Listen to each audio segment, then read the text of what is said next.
Hello students, मैं हूँ रमा विभू और मैं आप लोगों के लिए एक्सरसाइज 10.3 मेंसुरेशन चैप्टर का स्टूडेंट्स क्लास 6 का मैं फर्स्ट क्वेश्चन लेके आई हूँ। 10.2 का नहीं लाई हूँ स्टूडेंट्स, क्योंकि वो ग्राफ पेपर पे दिया हुआ है, तो उसको यहाँ बनाना संभव नहीं है।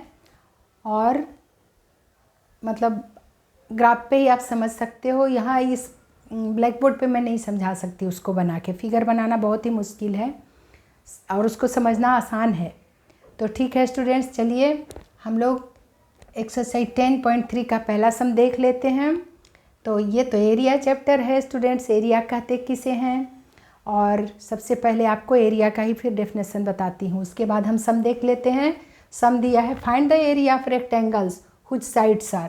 तो रेक्टेंगल का एरिया क्या होता है और स्क्वायर का एरिया क्या होता है, मैं पहले फार्मूला आपको बता देती हूँ, उसके बाद हम लोग सम की तरफ चलते हैं। सबसे पहले देखिए स्टूडेंट्स, हम एरिया कहते किसे हैं। The amount of surface enclose by A close figure is called its area. किसी भी फिगर के, आप ध्यान से समझना, पेरीमीटर बार बार मैं बोलती हूँ क्या होता है, कोई भी फिगर के बाउंड्री को, बाहरी भाग को हम क्या बोलते हैं, पेरीमीटर बोलते हैं। और अब एरिया किसे कहेंगे, उस मान लो कि एक रेक्टेंगल है या स्क्वायर है, तो उसके बाहरी भाग को नहीं कहेंगे, उसके अंदर के पूरे भाग जो हुए वही आपका enclosed bye A close figure is called its area. Amount of surface enclosed bye A close figure is called its area.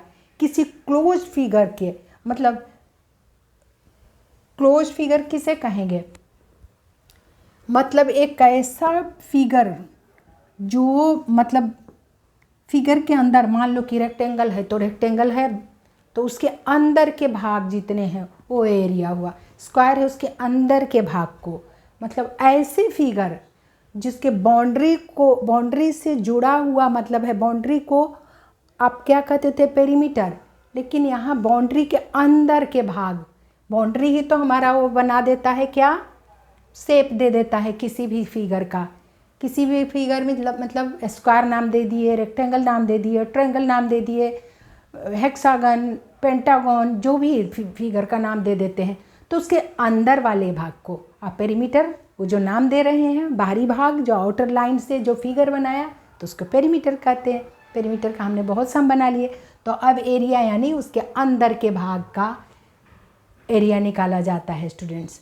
ऐसे फिगर जिसके अंदर के जितने भाग हैं ना, उस सरफेस को हम एरिया कहते हैं। ठीक है, अमाउंट ऑफ सरफेस, उस अमाउंट ऑफ सरफेस को हम क्या बोलते हैं, एरिया बोलते हैं। चलिए स्टूडेंट्स, अब बनाना शुरू करते हैं। सबसे पहले रेक्टेंगल का एरिया क्या होता है सो देखिए। एरिया ऑफ रेक्टेंगल सबसे पहले मैं बताती हूँ आपको स्टूडेंट्स।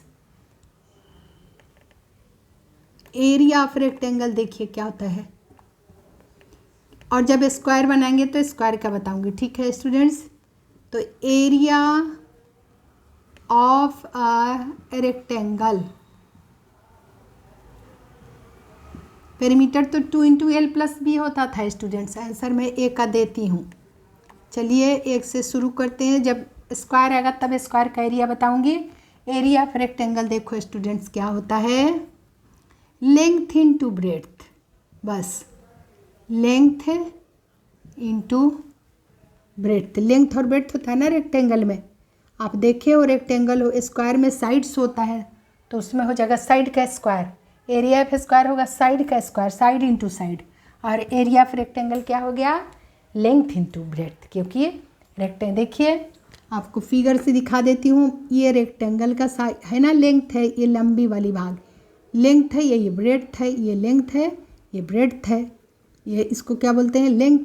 तो क्या हो गया, लेंथ इंटू ब्रेड्थ, एरिया हो जाएगा। अंदर के भाग का एरिया हम निकाल रहे हैं इसका। तो और स्क्वायर कैसा होता है स्टूडेंट्स, देखिए स्क्वायर के ईच साइड इक्वल होते हैं, ऐसा फिगर ईच साइड इसके इक्वल। तो इसका इसका स्क्वायर का क्या हो जाएगा, फार्मूला एक बता ही देती हूँ, नहीं लेकिन अभी ए लिख दी मैं, अब आंसर बना रही हूँ, यहाँ बता देती हूँ। इसके तो साइड होते हैं, 4 साइड्स इक्वल होते हैं, चारों साइड, तो इसका फार्मूला हो जाएगा एरिया ऑफ स्क्वायर। देखो स्टूडेंट्स, एरिया ऑफ स्क्वायर हो जाएगा आपका, साइड है तो क्या हो जाएगा, side into side, side into side, इसका फार्मूला यही होता है। तो क्या हो जाएगा, साइड का पावर 2, साइड का स्क्वायर भी बोलते हैं इसे, स्क्वायर।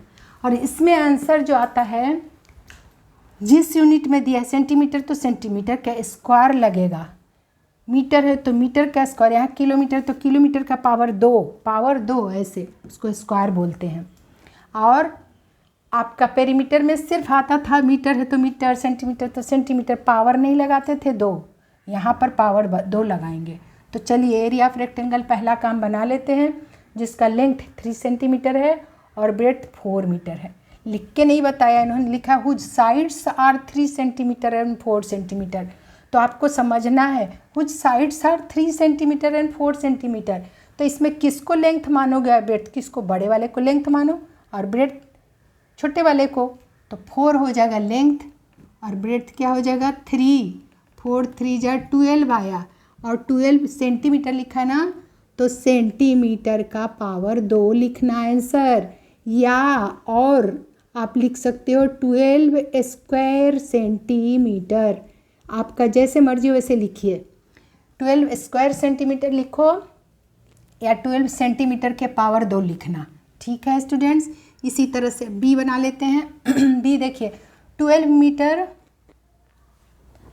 मीटर एंड 21 मीटर है, यानी लेंथ 12 मीटर है, ये 21 मीटर है। आपको पहला में मैं बताई नहीं, लिख के बनाना चाहिए।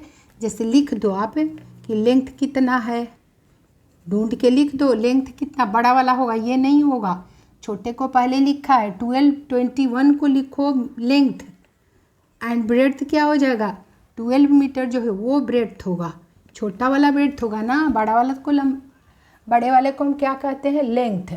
तो अब निकाल लो। So area of rectangle, area of rectangle क्या हो जाएगा स्टूडेंट, देखिए क्या हो जाएगा, लेंथ इंटू ब्रेड्थ। आप लिख सकते हो इसे गिवन करके, नहीं भी लिखोगे तो भी चलेगा। लेंथ इतना और ब्रेड्थ इतना, तो लेंथ इंटू ब्रेड्थ, देखिए तो देखो स्टूडेंट्स लेंथ कितना है बी में, लिखी मैं यहाँ 21, बड़ा वाला को लेना, ये पहले लिखा है, इसका मतलब ये लेंथ नहीं हो गया और ये ब्रेड्थ नहीं होगा कभी भी, बड़ा वाला, और ये 12 छोटा वाला है। अब मल्टीप्लाई कर लो, नहीं आता है तो यहाँ कर लो 12 से, देखिए 1 2 जा 2, 2 2 जा 4, 1 1 जा 1, 2 1 जा 2, क्या आ गया 2 4 5 2 2 5 2 स्क्वायर मीटर लिखो, स्क्वायर मीटर, या क्या लिखोगे 252 मीटर, स्क्वायर मीटर के पावर 2 आंसर। आपकी मर्जी, स्क्वायर मीटर लिखो या मीटर के पावर 2 लिखो, ऐसे लिखा जाता है इसका एरिया का आंसर। यही मतलब एरिया किसी भी चीज़ के निकालते हैं तो स्क्वायर लगाते हैं पावर में। अब देखिए सी है, लेंथ है 3 किलोमीटर, लेंथ क्या हो जाएगा, लेंथ हो जाएगा आपका 3 किलोमीटर, एंड ब्रेड्थ क्या हो जाएगा, ऐसे लिख दीजिए, ब्रेड्थ आपका क्या हो जाएगा 2 किलोमीटर। तो एरिया कैसे निकालें, सो एरिया ऑफ रेक्टेंगल लिख लीजिए। सो area of rectangle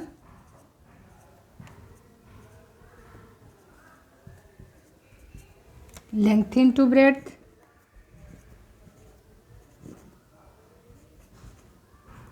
length into breadth. तो लेंथ क्या है स्टूडेंट, देखिए अभी कट ढूंढे हमने 3 इंटू ब्रेड्थ 2, 3 2 जा 6, किलोमीटर के पावर 2 लिख दो, यही आपका आंसर आ गया। या स्क्वायर किलोमीटर लिखो या ऐसे लिखो स्क्वायर किलोमीटर, आपकी मर्जी। तो चलिए अब हम लोग यहाँ पर नहीं डी यहाँ बनाते हैं, ठीक है। चलिए डी में लेंथ क्या होगा स्टूडेंट, देख के पता लगाइए। 2 मीटर बड़ा या 70 सेंटीमीटर बड़ा, 2 मीटर बड़ा, तो लेंथ हो जाएगा 2 मीटर।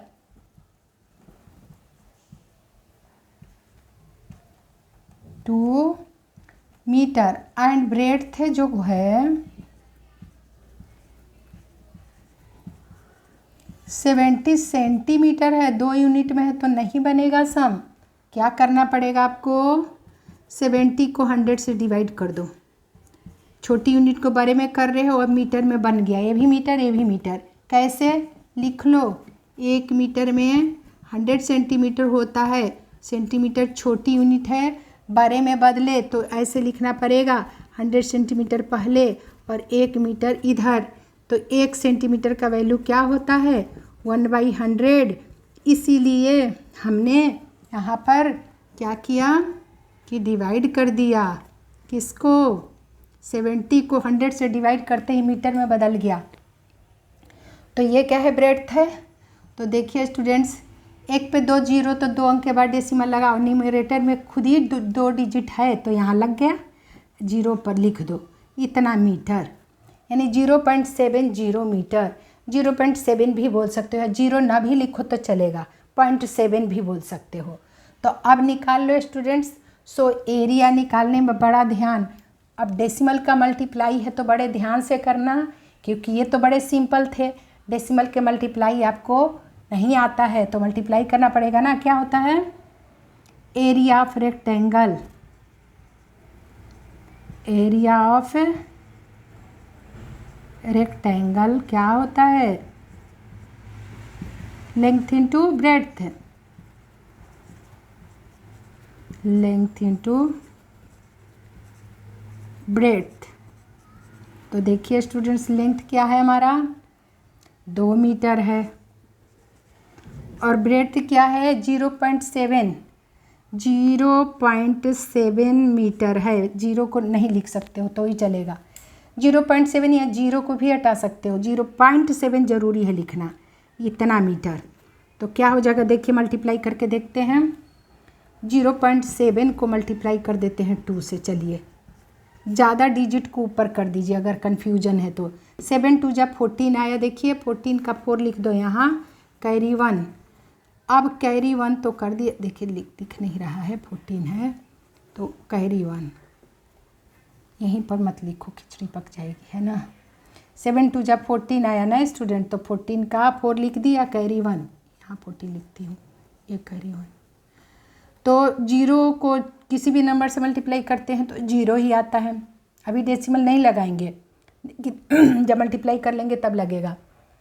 और उस 0 को 2 से किए तो 0 ही आया। उस 0 को 1 से प्लस करना पड़ेगा, 1 को जो कैरी था प्लस कर दो तो आ गया 1। अब आ गया 0.7 को 2 से मल्टीप्लाई करो, ऊपर में डेसिमल नंबर है, नीचे तो होल नंबर है 2 में कोई डेसिमल नंबर, तो 1 अंक के बाद है, 7 के पीछे है तो इसमें भी 1 अंक के पीछे लगाओ, 4 के पीछे लगाओ, यानी 1 और 4 के बीच में लगा, यानी 1.4 मीटर स्क्वायर। स्क्वायर में आंसर लाओ, या क्या लिखते हैं हम, या और लिख सकते हैं 1.4 स्क्वायर मीटर आंसर। तो यही था स्टूडेंट्स, आसान था, लेकिन ये वाला थोड़ा सा ध्यान देना क्योंकि ये 2 यूनिट्स में था तो 1 यूनिट में बदलना है। और एरिया का आपको फार्मूला याद करना पड़ेगा। रेक्टेंगल का एरिया लेंथ इंटू ब्रेड्थ होता है, स्क्वायर जरूर लगता है आंसर में, जो भी यूनिट है उसकी में स्क्वायर लग जाता है। और एरिया ऑफ स्क्वायर क्या होता है, स्क्वायर का एरिया क्या होता है, side into side, side into side, यानी साइड का स्क्वायर। तो इसमें भी आंसर आएगा metre square, centimetre square, decimetre square, जिसमें दिया है यूनिट उसमें स्क्वायर लगा के। इसको एल भी कई लोग बोलते हैं, L into L, length into length, माने चारों साइड इसके बराबर ही होते हैं, तो साइड इंटू साइड बोलो या यानी लेंथ इंटू लेंथ बोलो, एक ही बात है। तो एल का स्क्वायर बोलो या साइड का स्क्वायर बोलो, एक ही बात है। आप यही याद रखना, area of square side into side यानी साइड का स्क्वायर, यही फार्मूला होता है। और रेक्टेंगल का लेंथ इंटू ब्रेड्थ। तो ठीक है स्टूडेंट्स, मुझे उम्मीद है आप अच्छे से समझे होंगे। तो आपके लिए एरिया आज समझ में आ गया आपको कि एरिया कैसे निकालते हैं। तो मिलती हूँ नेक्स्ट सम के साथ, तब तक आप अपना ख्याल रखिए।